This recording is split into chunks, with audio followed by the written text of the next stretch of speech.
Nouvelle vidéo, nouvelle aventure au Mexique. Nouveau garage. Bon les amis, comme on vous l'a dit dans la précédente vidéo, on a une petit problème mécanique sur Bob. Et là, on vient d'arriver au garage, normalement un garage Volkswagen, pour qu'il puisse nous réparer ça. Donc on croise les doigts. C'est le récepteur d'embrayage. Qui a l'air mort. On n'avait plus d'embrayage, on tapait dans le vide, enfin tapait dans rien quoi. Donc là, on a la pièce. Et donc on espère qu'ils vont pouvoir nous faire la réparation. Let's go!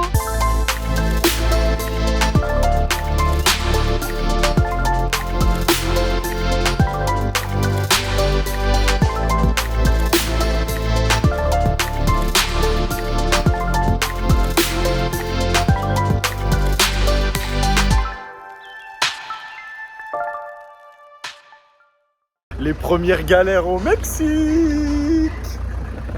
On est allé chercher la pièce à AutoZone ce matin. Et là on vient d'arriver au garage à La Paz. C'est la plus grande ville de Baja California. Donc on espère que ça va le faire. On est chez Geraldo.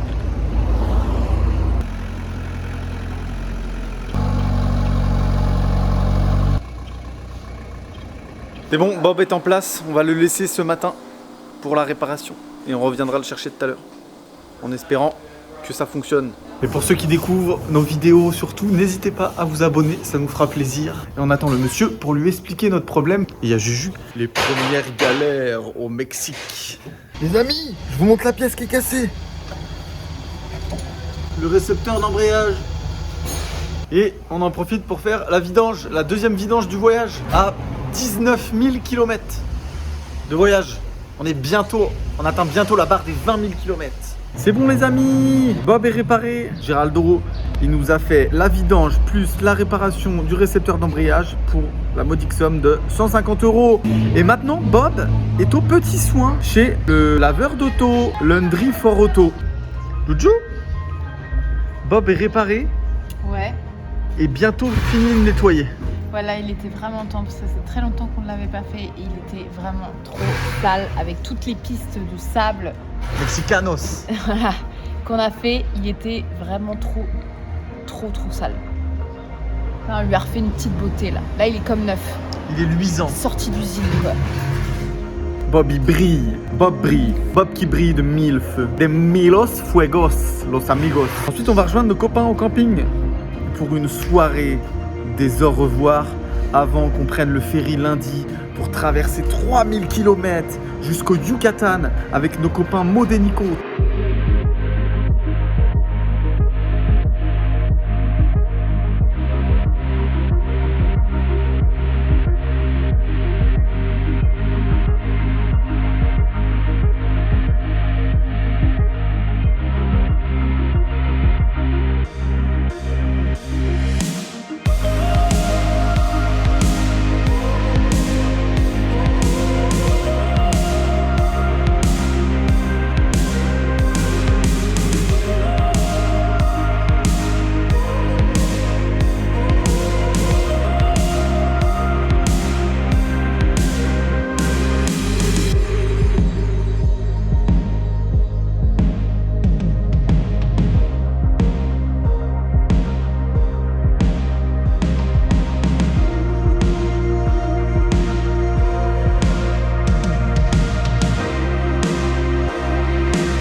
C'est un grand jour! C'est un grand jour! Coucou!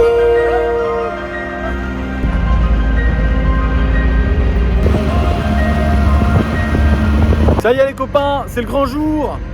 Fini Baja California, on s'en va! On s'en va à 3, Bob le van, un pneu plus loin et Whale on Mountain. On prend un ferry, un gros ferry qu'on va vous montrer juste après. Et on se dirige sur le mainland, sur le continent mexicain. Ça sonne la dernière partie du voyage. Le dernier mois et demi de voyage. Non! On est un peu triste quand même parce qu'on a quitté Max et Ellie, qui eux repartent vers les États-Unis. Et nous, c'est donc la dernière partie du voyage au Mexique où on va rouler pendant 7 jours pour rejoindre le Yucatan et retrouver mon copain de Paris. Let's go! Combien de temps qu'on attend là? On en a marre? Je sais pas. Longtemps. Mais je pense qu'ils chargent les camions avant. J'ai l'impression qu'on n'aura plus de place en haut. Donc relou quoi. Voilà, Vous voyez le bateau là? Bam! On est arrivé à 14h30. Il est 16h15. ¿Cómo es la organización americana? Un poquito lento. La organización es un poquito lento. Esperamos desde 2 horas y media para ir en el piso superior.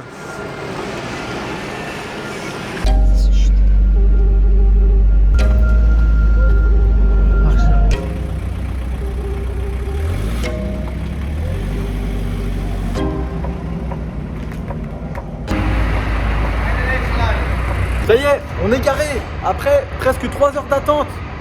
Bob est garé. Et nos copains sont garés également. Et on est quand même à côté d'un camion rempli de bouteilles de gaz. Donc là, faut pas déconner. Faut pas déconner.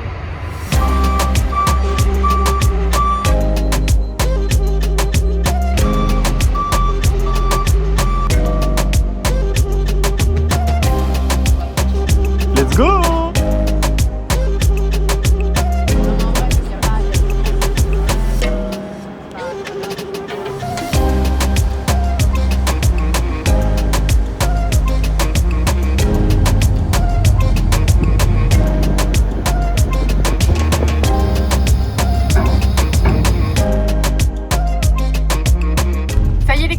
Nous voilà arrivés sur le continent. On est arrivé ce matin à Mazatlan après avoir pris le ferry. Bon, on a dormi dans le ferry. Bon, c'était clairement pas la meilleure nuit de notre vie, mais ça l'a fait quand même.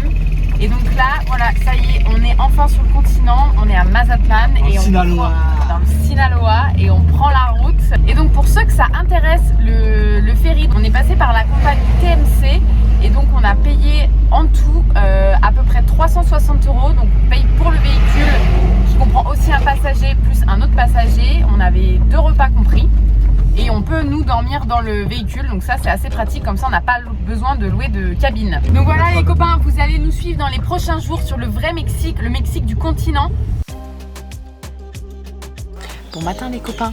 Bon, on est un peu en retard sur les cartes, on sait que vous adorez qu'on vous mette des cartes dans la vidéo, donc on est en train de récapituler notre petit tracé du Mexique pour vous montrer tout ça dans la vidéo.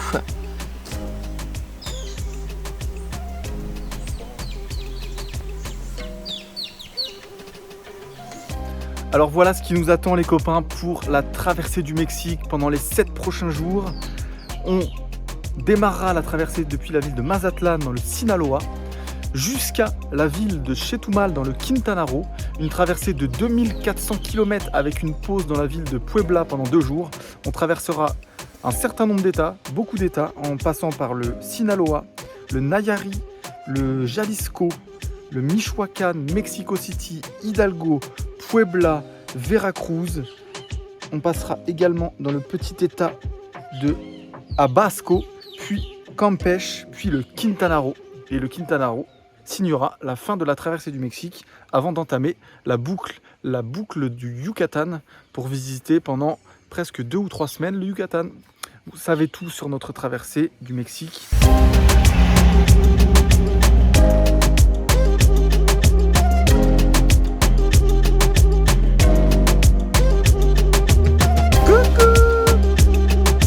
C'est parti pour la 2e journée. Let's go.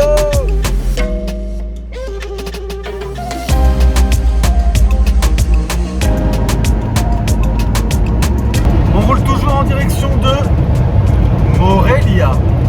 Et pour ceux qui se demandent à quoi ressemblent les autoroutes mexicaines, et bah oui, elles sont en très bon état. Le seul problème les copains, c'est que les autoroutes mexicaines coûtent un peu cher. Et oui, depuis hier on a roulé à peu près 800 km depuis Mazatlan jusqu'à bientôt Morelia et on a déjà payé presque 100 € de péage.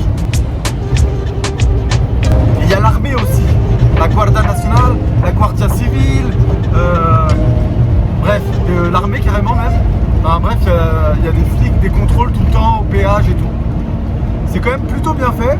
Donc pour ceux qui veulent voyager au Mexique, n'hésitez pas, vous pouvez prendre les autoroutes, prévoyez un petit budget pour les péages et tout se passera très bien.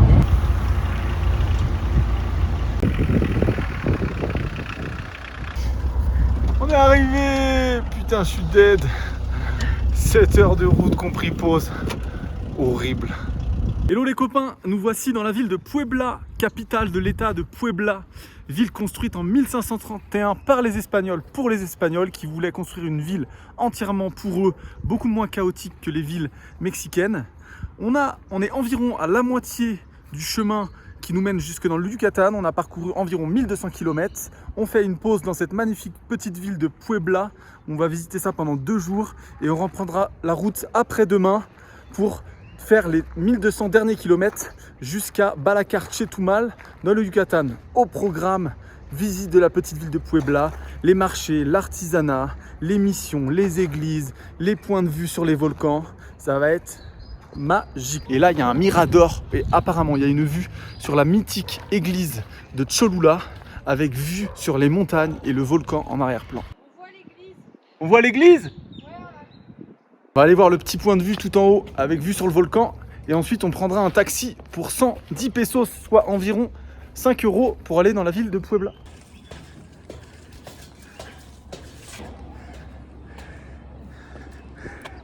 Coucou!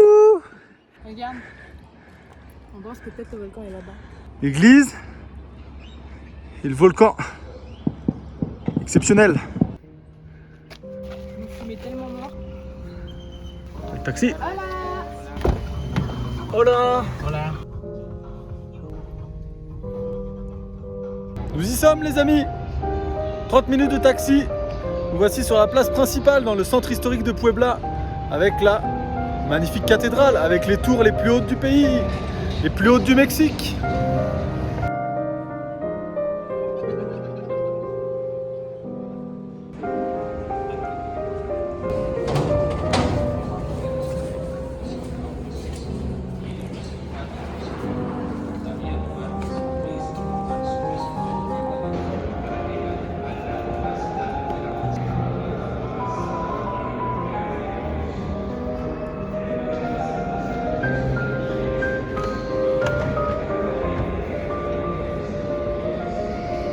La cúpula de esta catedral fue la primera en la Nueva España en ser levantada sobre un cilindro llamado tampón. Las pechinas se juntan los relieves de los alcázares. El exterior de la cúpula se cubrió con azulejos de Talavera. El foro es el lugar de oración, música y canto. Maintenant, on cherche, après avoir visité la cathédrale, on cherche un endroit où manger typiquement mexicain et typiquement de la ville de Puebla. En cours de recherche avec le Lonely Planet. C'est là. Que va-t-on manger ce midi? Oh! On va manger des tacos. Los tacos. Ouais, des tacos. Ça finit toujours en tacos.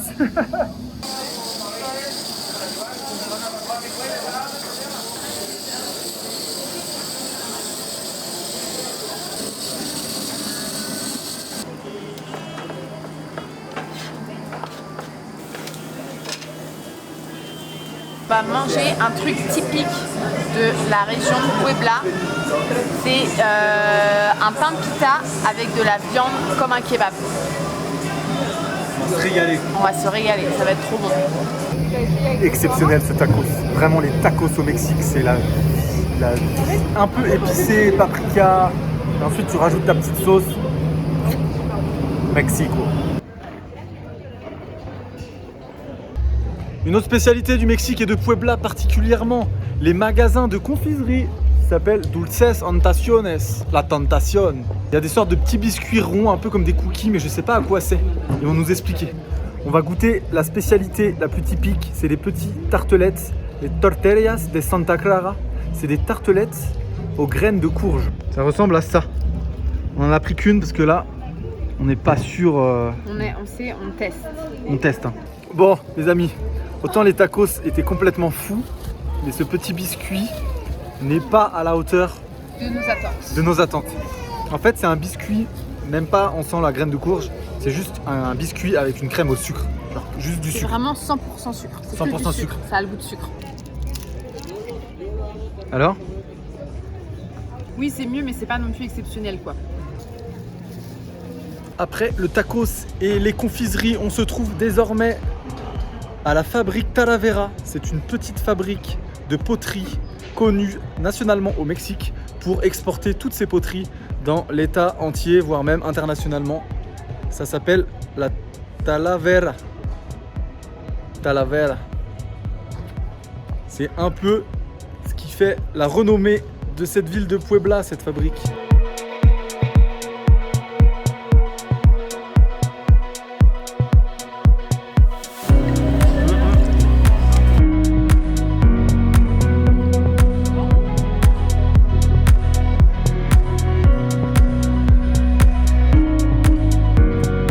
Fin de la journée visite, on rentre à bon port au camping trailer park à Cholula.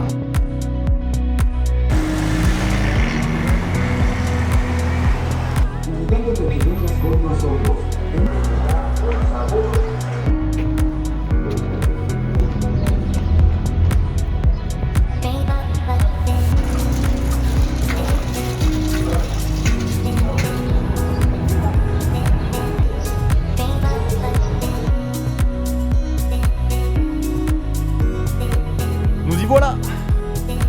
Faut monter sec, hein, vous pouvez voir. Hein.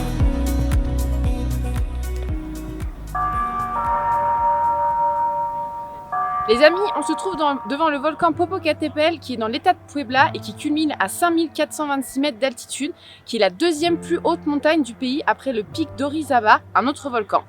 Une puissante éruption a eu lieu en 1996 puis en 2003 et il est en activité depuis 2005.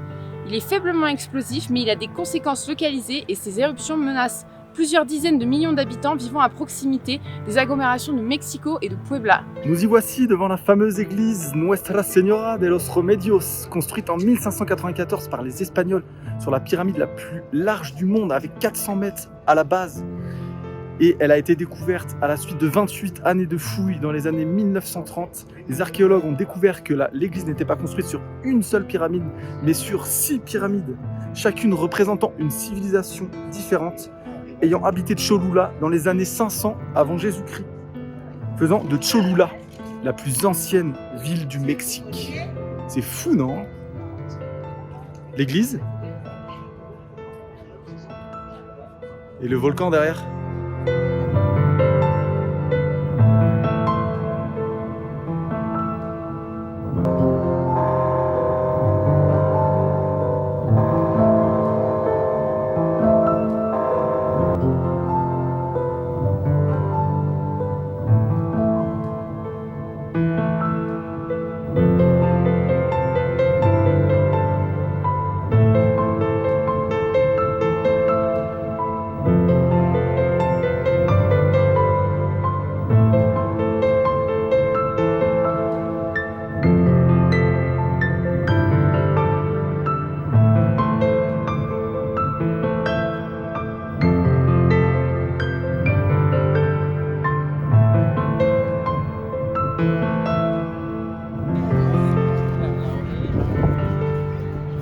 Nous voici dans la zone archéologique de la pyramide de Cholula, la pyramide appelée Tlaxualtepelt. Je mettrai le nom de la pyramide en bas ici parce que c'est impossible à prononcer. C'était à l'époque précolombienne un immense centre religieux, ces 6 pyramides qui se recouvrent les unes des autres avec l'église qui se trouve en haut de la dernière pyramide sur le promontoire avec la vue sur toute la vallée et les volcans. Cette zone archéologique a été apparemment construite au 3e siècle avant Jésus-Christ et la construction s'est étalée pendant une période d'environ 1000 ans.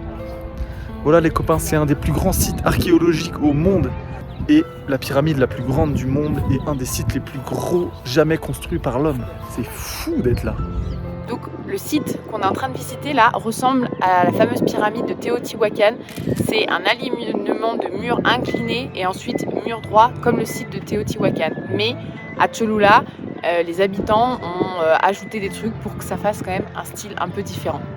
Et les fouilles archéologiques montrent également qu'il y aurait eu un abandon de la grande pyramide autour des années 800 après Jésus-Christ.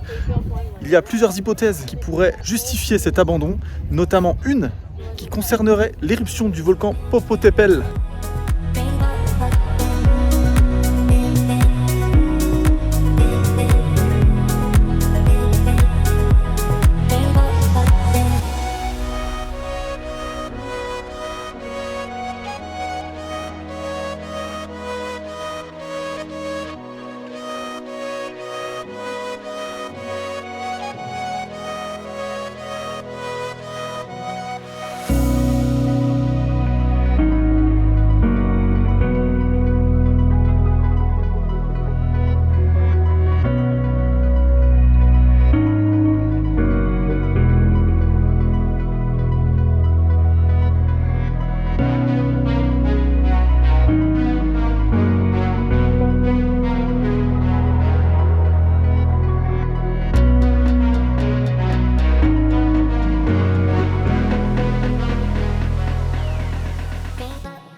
matin les copains, comme diraient les Québécois, on se retrouve ici sur le Mirador à Cholula, près de la ville de Puebla, avec en arrière-plan le volcan et l'église Nuestra Señora de los Remedios pour une vidéo de conclusion. Il est 11 h du matin, on va reprendre la route direction le Yucatan pour la deuxième partie de la traversée du Mexique.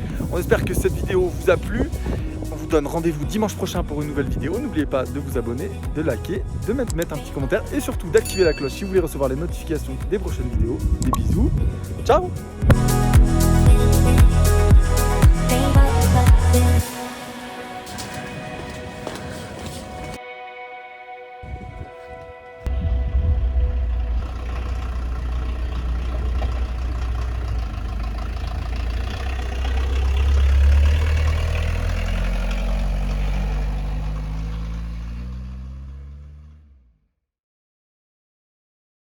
C'était fort sympa, mais on se rappelle déjà plus du nom de l'église et le nom de la pyramide. Ça a des noms trop bizarres, Popol-Etel, le volcan, Papa de l'Edepel, la pyramide, et Santua Nuestra Dominga de las Remedies pour l'église.